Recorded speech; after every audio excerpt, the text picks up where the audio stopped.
유명한 연예인들이나 뭐 그런 분들을 만나면 같이 사진 찍고 싶은 마음이 있어요. 예전에 부흥회 때 김동호 목사님 오셨었을 때도 같이 사진 찍자고 하는 분들이 많이 계셨는데, 요즘은 누구하고 있으면 사진을 찍으면 좋을까요? 대통령?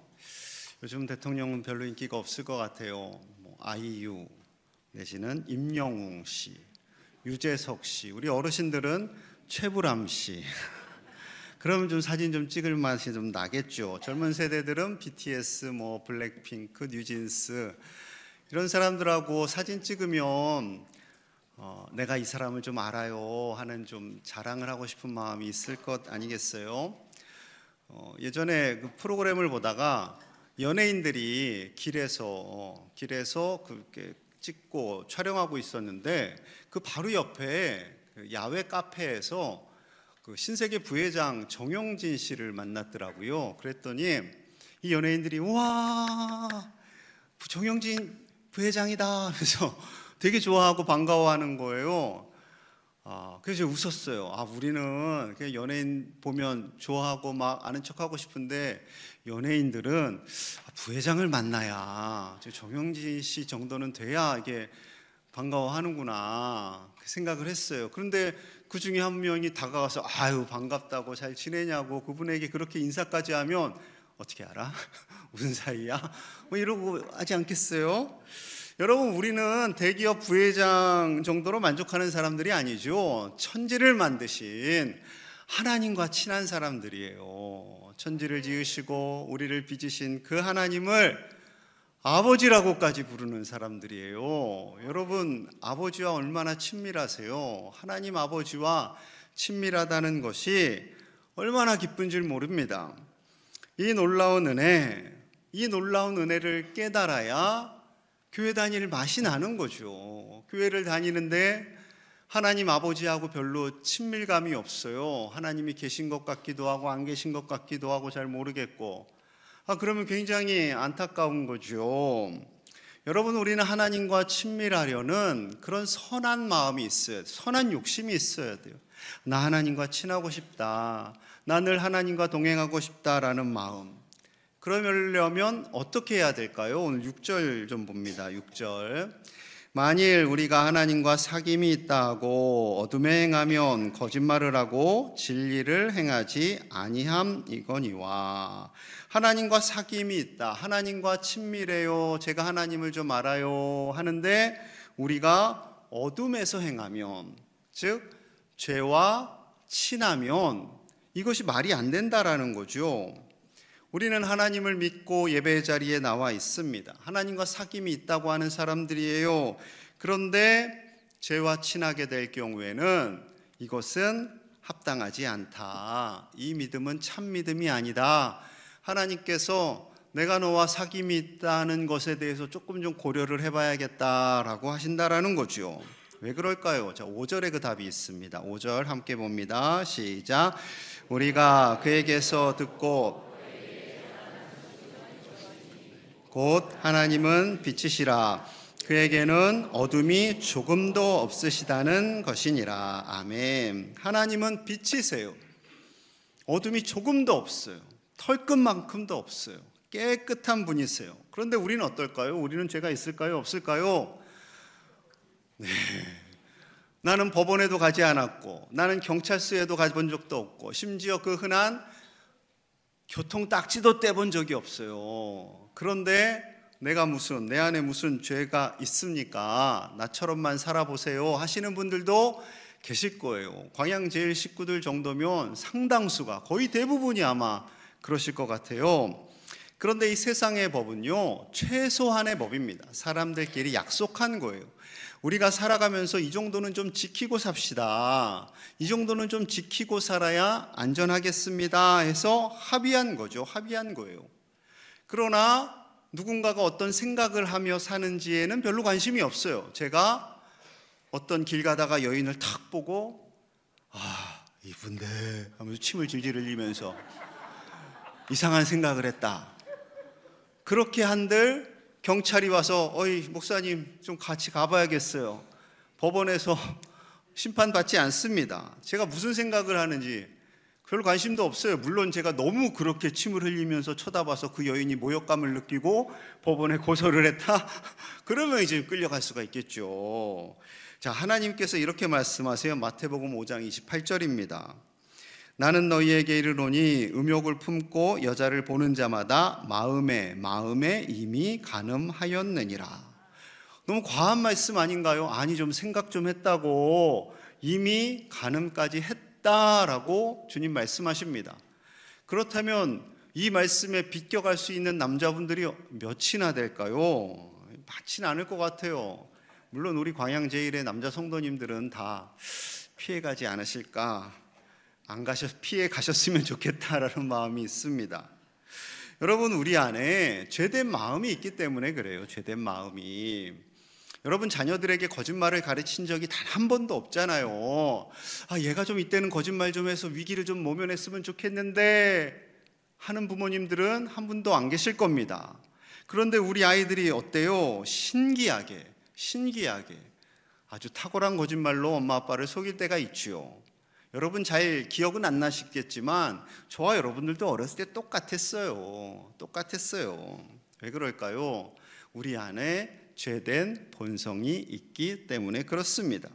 하나님은 우리를 분명히 선하게 지으셨어요. 정말 선하게 지으셨는데 죄가 우리 안에 들어오면서 우리는 죄로 오염됐고요. 우리 마음속에는 그런 죄된 생각들이 있는 거죠. 그래서 8절에 이렇게 말씀하십니다. 만일 우리가 죄가 없다고 말하면 스스로 속이고 또 진리가 우리 속에 있지 아니할 것이요. 나는 죄가 없다 하면 스스로 속이는 거라고 말씀합니다. 진리가 우리 안에 있지 않겠다라고 말씀하세요. 이 진리는 예수님입니다. 만약에 내가 죄가 없습니다, 깨끗합니다, 그러면 예수님이 내가 너 안에 들어갈 자리가 없구나 라고 하신다라는 거죠.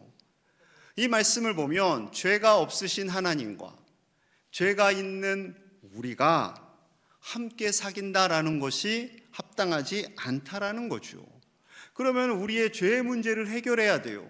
죄의 문제를 해결해야만 하나님과 사귐이 있을 수 있다라는 겁니다. 자, 10절 가봅니다. 10절. 만일 우리가 범죄하지 아니었다 하면 하나님을 범하는 이로 만드는 것이니 또한 그의 말씀이 우리 속에 있지 아니하니라. 죄진 것이 없어요 하면 하나님을 거짓말하는 분으로 만든다라는 거예요. 어떻게 우리가 하나님을 감히 거짓말하는 분으로 만들 수가 있겠어요? 우리가 죄인임을 인정할 수밖에 없겠죠. 근데 이런 말을 하다 보면 새 가족들은 시험에 들어요. 안 그래도 교회 가기 싫은데 어쩌다 한 번 왔는데 목사님이 죄인이래요. 왜 나를 갖고 자꾸 죄인이라고 하는 거야? 그래서 새 가족들이 교회에 발을 잘 못 디디는 분들이 계세요. 그런데요, 우리가 은혜를 받아야 되잖아요. 하나님의 사랑을 입어야 되잖아요. 그 사랑을 알아야 하잖아요. 이를 위해서는 우리가 이 사실을 인정해야 돼요. 이것을 인정하는 데서 하나님의 풍성한 사랑을 더 받게 된다라는 겁니다. 로마서 5장 20절에 이렇게 말씀하세요. 우리 함께 볼게요. 시작. 율법이 들어온 것은 범죄를 더하게 하려 함이라. 그러나 죄가 더한 것에 은혜가 더욱 넘쳤나니. 아멘. 죄가 더한 것에 뭐가 더 있다고요? 은혜가 더 있대요. 그러면 죄를 많이 지으면 은혜를 더 받는구나 생각하시는 것이 아니라 죄에 대한 깨달음입니다. 죄에 대한 깨달음이 크면 클수록 은혜를 더 받게 된다라는 거죠. 제가 어느 집사님에게 돈을 빌렸어요. 집사님, 제가 돈 갚을게요. 걱정하지 말고 빌려주세요. 그런데 돈을 딱 받으니까 무슨 생각이 들었어요? 안 갚아야겠다. 남들도 많이들 안 갚으더만. 그래서 안 갚아요. 그러면 집사님이 얼마나 또 마음 애타겠어요. 목사님이 준다고 했는데 갚지도 않고 말하자니 부끄럽고. 뻔뻔스럽게 제가 있다 갑자기 하나님이 마음을 탁 치셨어요. 야, 이놈아, 갚아야지. 그걸 안 갚고 있으면 어떡해? 깨달았어요. 깨달았어요. 깨달으면 어떻게 해요? 그 집사님을 찾아가서 죄송합니다. 또 돈이 없으면 경찰서라도 가야죠. 그런데 그 이전에 어떤 마음이 먼저 드냐면 죄에 대한 깨달음이 온다라는 거예요. 죄에 대한 깨달음이 오면 하나님께 가는 거예요. 하나님께 엎드리는 거예요. 하나님, 제가 이런 죄를 지었네요. 하나님 용서해 주세요. 저 당장 갚을게요. 하게 된다라는 거죠. 예수님의 몸에 향유를 부은 사건이 성경에 2번 등장합니다. 한 번은 누가복음 7장에 죄 많은 여인이 예수님에게 향유를 부었어요.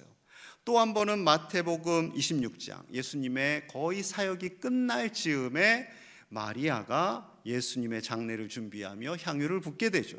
첫 번째 사건을 좀 살펴볼게요. 거룩하다고 자청하는 바리새인이 예수님을 집으로 초청했습니다. 그래서 함께 식사도 하려고 하는데 이 초청한 목적이요, 예수님을 함정에 빠뜨리기 위함이에요. 예수님이 너무 좋아서 모신 게 아니라 예수님을 함정에 빠뜨려서 창피를 주고자 함이었어요.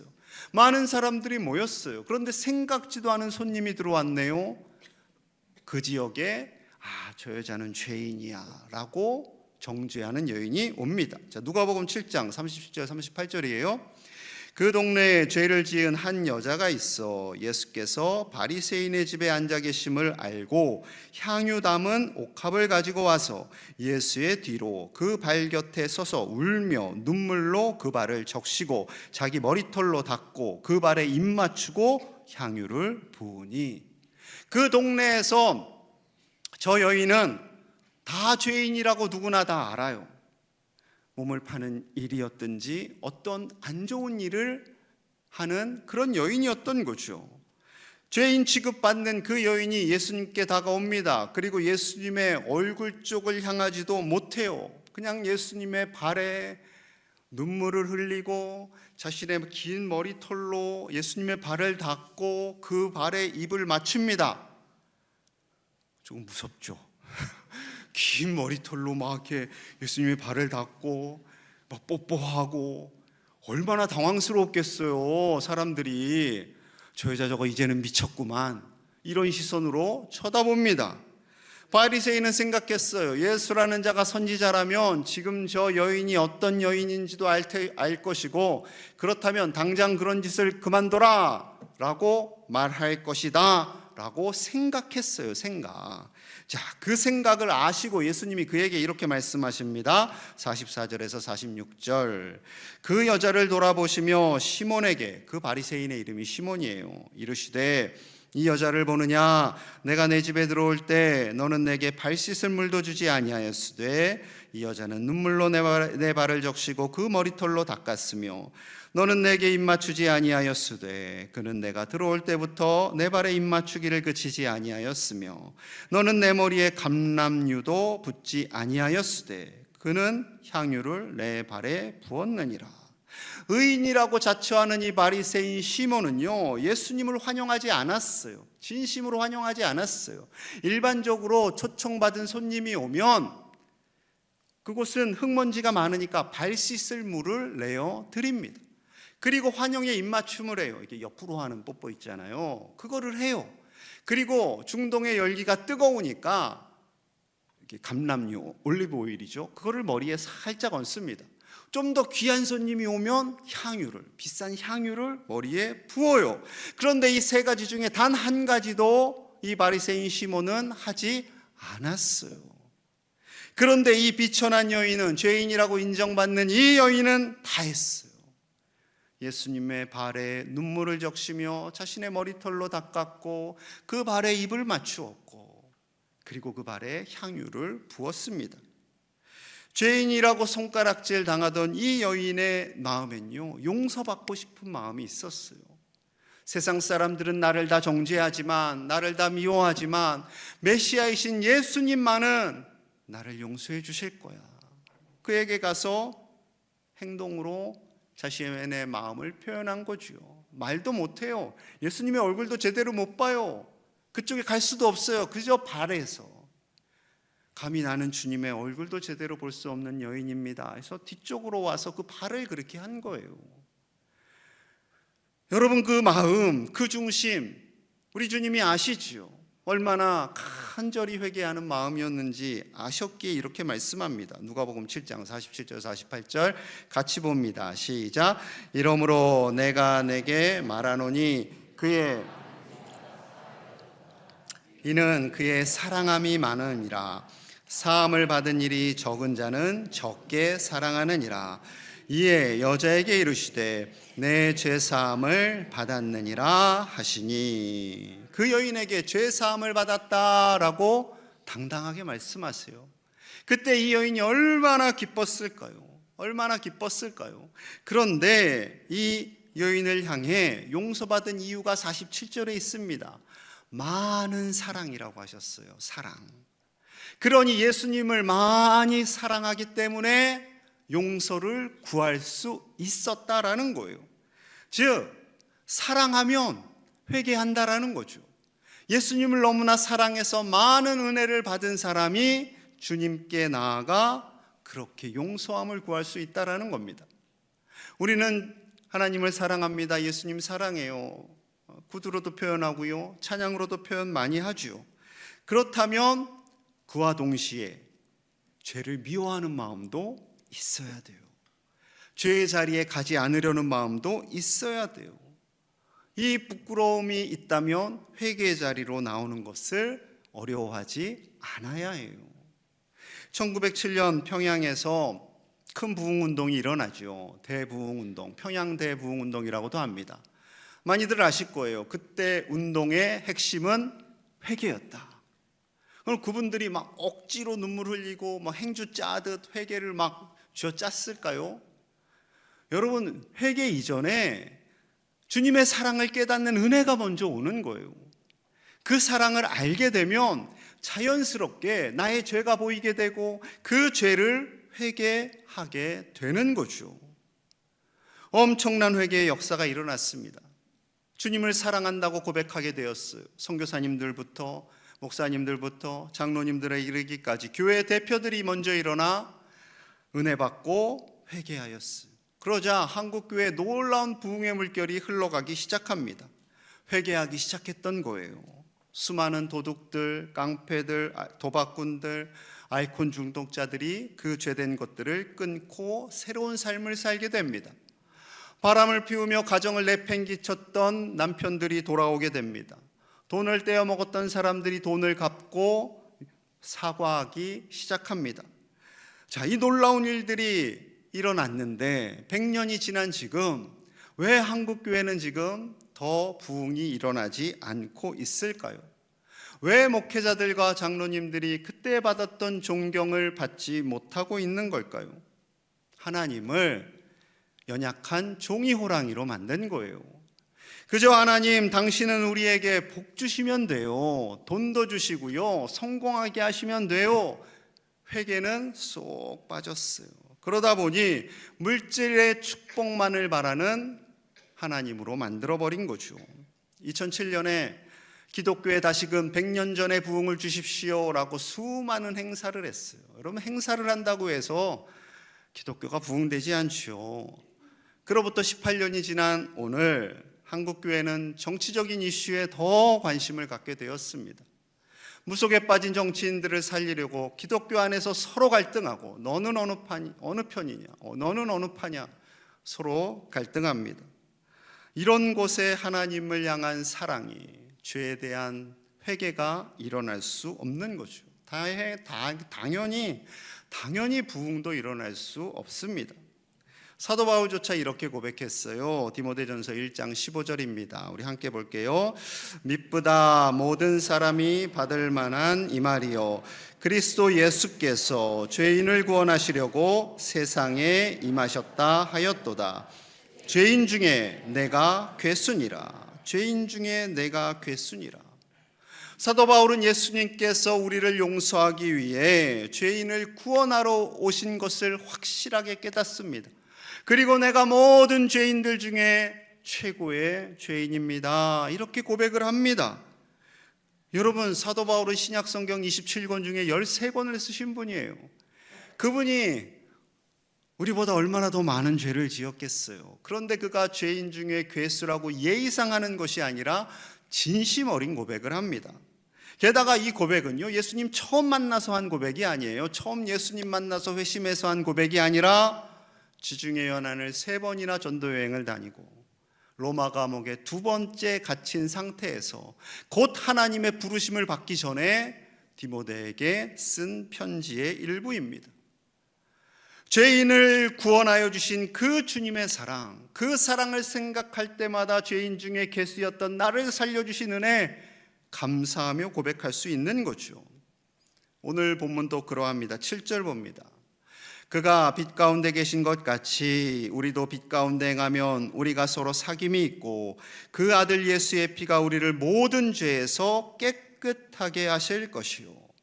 하나님과 함께 사귐이 있고 하나님과 친밀함을 누리며 나아가면 우리가 회개하게 되고 그리고 그 예수님의 보혈로 우리가 용서함을 받게 됩니다 라는 고백입니다. 9절도 볼까요? 9절에선 더 강조하세요. 만일 우리가 우리 죄를 자백하면 그는 미쁘시고 의로우사 우리 죄를 사하시며 우리의 모든 불의에서 깨끗하게 하실 것이요. 우리의 죄를 고백하며 주님 앞에 나아갈 때 우리의 모든 죄, 하나님은 우리의 죄 중에요 용서 못하실 죄가 없습니다.